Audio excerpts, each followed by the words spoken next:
इस दुनिया में कई ऐसी चमत्कारी चीज़ें मौजूद हैं जिनका जिक्र वेद ग्रंथों में किया गया है।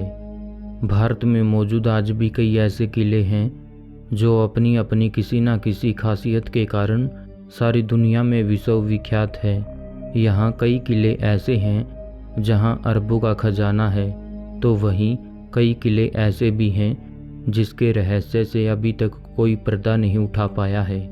आज हम आपको एक ऐसे ही किले की कहानी बताने जा रहे हैं जहाँ एक समय में रहस्यमयी और चमत्कारी चीज़ें मौजूद होती थी, जहाँ एक तिलिस्मी पत्थर भी मौजूद था। आप सभी ने पारस पत्थर से जुड़ी हुई कहानियाँ जरूर सुनी होंगी। पौराणिक कहानियों की माने तो पारस पत्थर वो चमत्कारी पत्थर होता है जिससे लोहे जैसी धातु को छुआ जाए तो वो सोने में तब्दील हो जाती है।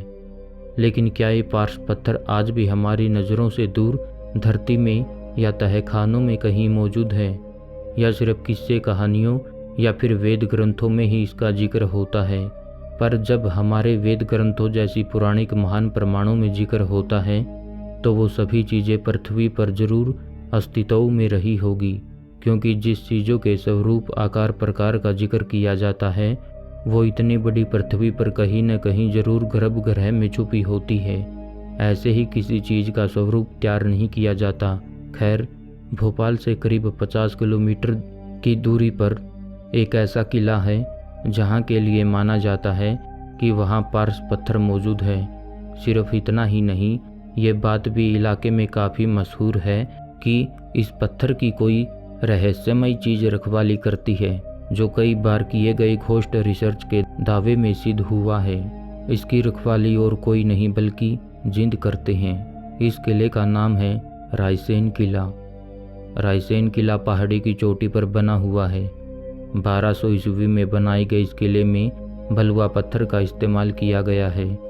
इस किले की खास बात ये भी है कि सोने से भरमार कमरे व बेशुमार सोने से लदे तहखाने उस समय मौजूद होते थे।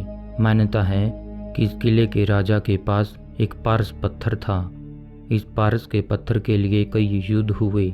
ऐसे ही एक युद्ध में राजा रायसेन हार गया तो उन्होंने इसे एक तालाब में फेंक दिया। ये तालाब किले के अंदर ही मौजूद है, जिसकी गहराई आज तक कोई नहीं बता पाया। कहा जाता है कि इस युद्ध में राजा की मौत हो गई थी। मरने से पहले उन्होंने ये किसी को नहीं बताया था कि उन्होंने पारस पत्थर को कहाँ छिपाया है। उनकी मौत के बाद किला तो वीरान हो गया, लेकिन पारस पत्थर को ढूंढने कई लोग किले में जाने लगे। पर जो भी किले में जाता उसका मानसिक संतुलन बिगड़ जाता। मान्यता है कि ऐसा इसलिए होने लगा क्योंकि उस पारस पत्थर की रखवाली जिंद कर रहे हैं। कई राजाओं ने किले को खुदवाकर पारस पत्थर को खोजने की कोशिश की, लेकिन सभी असफल हो गई। आज भी लोग यहाँ रात के समय इस पत्थर की तलाश में तांत्रिकों के साथ जाते हैं और पारस पत्थर को ढूंढने की कोशिश करते हैं। इस किले में मौजूद पारस पत्थर की सदियों पुरानी कहानियों का रहस्य आज भी कायम है कि भारत के इस किले में आज भी मौजूद है वो चमत्कारी पत्थर जिसके छूते ही सोने में तब्दील हो जाता है मामूली लोहा। हालांकि जिन है भी या नहीं, इसके बारे में कोई पुख्ता सबूत तो नहीं है, लेकिन लोग यहाँ पत्थर की तलाश में आते हैं। इस बात का सबूत मौजूद है क्योंकि किले में खुदाई किए गए कई गड्ढे हैं जो राजा के मरने के बाद प्राचीन समय में लोगों द्वारा पारस पत्थर को ढूंढने के लिए किए गए थे। यहाँ पत्थर को तलाशने के लिए तांत्रिकों का सहारा भी लिया जाता है। इस किले को लेकर लोगों के मन में कई सारे सवाल हैं जो आज भी रहस्य बने हुए हैं और आज भी अनसुलझे हैं। ऐसे ही किलों की फहरिस्त बहुत लंबी है। उनके बारे में और अधिक जानने के लिए चैनल को सब्सक्राइब जरूर कर देना।